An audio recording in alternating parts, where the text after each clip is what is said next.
Our language is encoded. The brain has to understand sounds and turn them into code. Computers are coded as well. Did you have a question attached to that? Well, yeah, I'm sort of responding to it. Yeah, go ahead. Yeah, cryptography. And that led me to think about Yeah. God, the universe, as an enigma, as something created for the purpose of being decrypted. Yes. Interesting. Yeah, and that was the name of, Enigma was the name of what? Of the machine that used the shark code? The famous World War During II World War code, II. the Japanese that we broke, unfortunately, after Pearl Harbor. Yeah, that was a code that we had. It was broken. What do you get from God as a cryptographer? Where do you go? Go ahead. By the way, hands are okay, but just talk. Okay. Well, just immediately, the idea that God is a cryptographer triggered in my mind that God is almost keeping something from us, and is almost using it as a prompt that we, as a species, have something to figure out. And well, I don't know.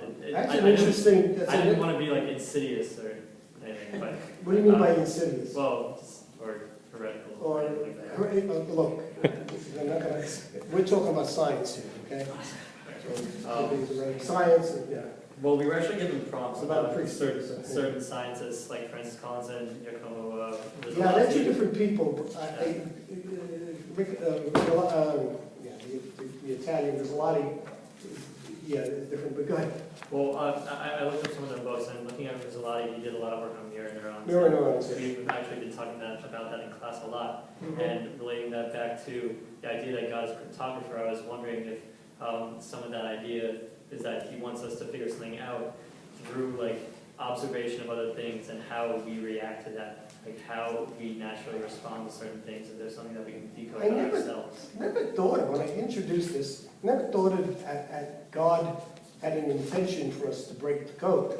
Oh, really? No, I never did. I just was, no, it's an interesting thought. Well, you figure But like, that's, yeah, go ahead, keep going. like messages are encrypted so that they can be decoded again, right? Right.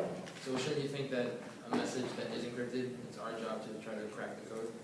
Or else it wouldn't have been encrypted. If we were an enemy and we want to know God's secret, maybe he'll reveal it through that. But when we talk about God's cryptography, we talk about the whole question of this creationism, intelligent design. And Francis Collins, what did you learn about Francis Collins? He doesn't propose either intelligent design or creationism. He's leading the Human Genome Project. Well, he did. He's not anymore. He's working for President Obama now. What does he contribute? Go ahead. He combined them into one, a theological perspective and a scientific one to make a theistic evolution. Theistic evolution, which is different than intelligent design. How is it different? Do you know? Were you able to find out? I didn't understand the difference. They sounded really similar to me. Yeah, they do sound similar. And tell me, anybody figure that out before I answer it? I'm not going to answer anything if you guys know. Well, I read a little bit about a debate he had with the scientist Dawkins. Yeah, Richard Dawkins. About evolution, things like that. He's a bad guy. Just that, like, there are certain phenomena in nature that not necessarily we're not taking the obligation to try to respond to them or explain them, but more in the sense that there is no explanation, and that's just God's way of going about doing things. He puts things in that certain code that we just have to kind of put our trust in him and believe that the things are the way they are. We don't necessarily have Yeah, but intelligent design doesn't say that. The intelligent design says something else. And that's why even the Catholic Church doesn't say. I was Catholic saying Church with accepts Collins. theistic evolution. No, I wasn't trying to explain intelligent design. That was more what Collins was responding to. Yeah, like I know, that's how I know, yeah. Okay. Intelligent design and theistic evolution. Difference?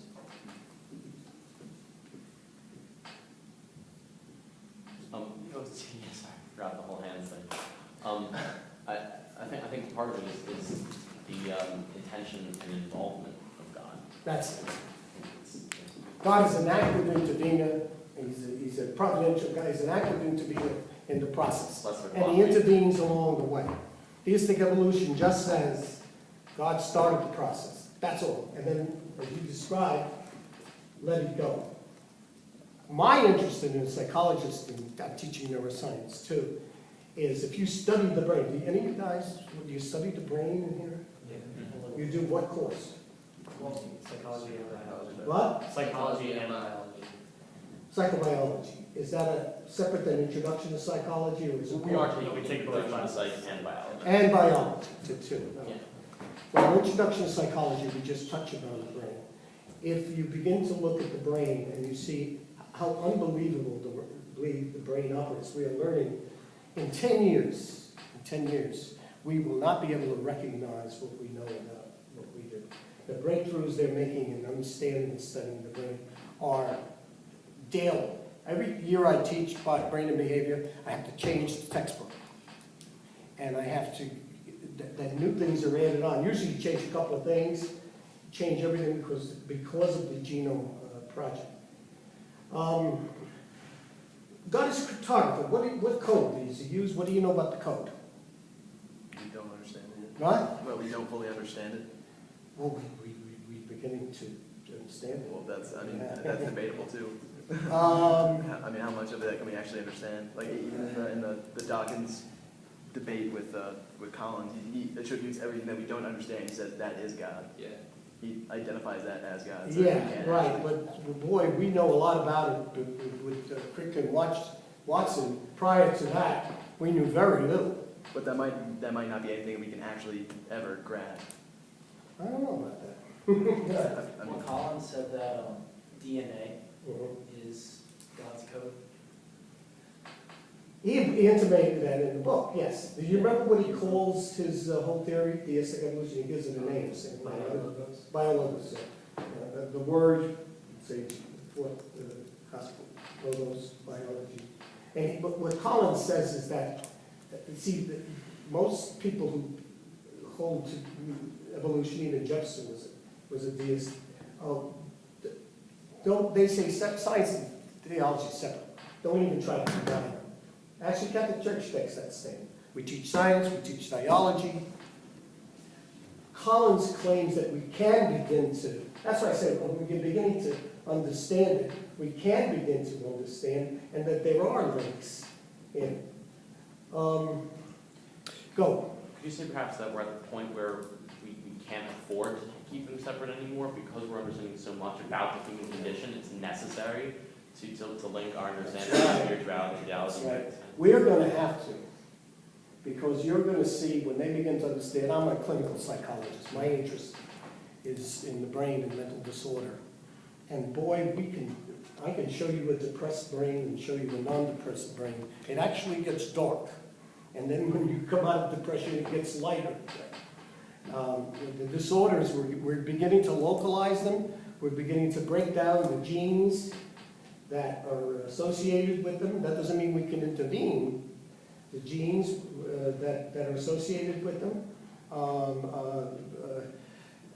We learn more and more about the brain every day. I was going to show you some things. I work with veterans and their PTSD and TBI, so I have to know all about that. Yeah. I just want to maybe clarify something that Evan said and ask a question in conjunction with it. I think when Evan said, we may never know, Yeah.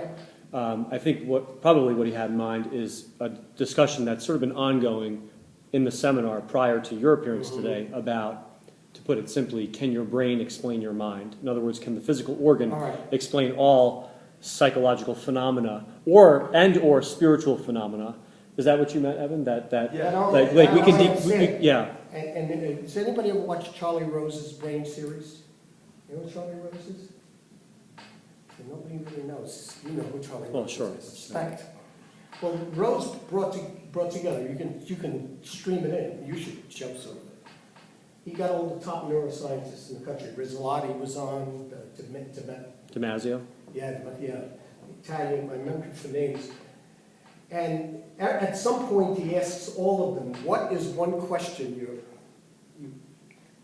you want to answer, you want to find the answer to? They're so confident they can find things. And the answer invariably is, what's consciousness? And they're trying to study it in the worst way. There's a lot of business on it. Where is consciousness? What is consciousness? And that is what we may never find out. When I hesitate to say we'll never know parts of it. We will know the code. We know the code. We will be able to attach the code to human behavior. It's a matter of money. It's a matter of, they got the code, now all they have to do is get the different disorders. I'm interested in mental disorders. Get the disorders and the medical disorders, and then each one is a separate project that they have to fund and find out. Some of the disorders we already know are going to take a long time. Can you guess at it, mental disorders? Take a long time to break down, and some are going to be easier. What are some of the big disorders that you know are biological? Schizophrenia? Schizophrenia is definitely biological, and that Watson was on television, and he said it's going to take a long time to get that. The one they will break down though soon is bipolar disorder. That apparently is similar. So they know enough about that. So we'll be able to begin attaching things, and we're reading the brain while it's functioning. You know what kind of scan is used to read the brain?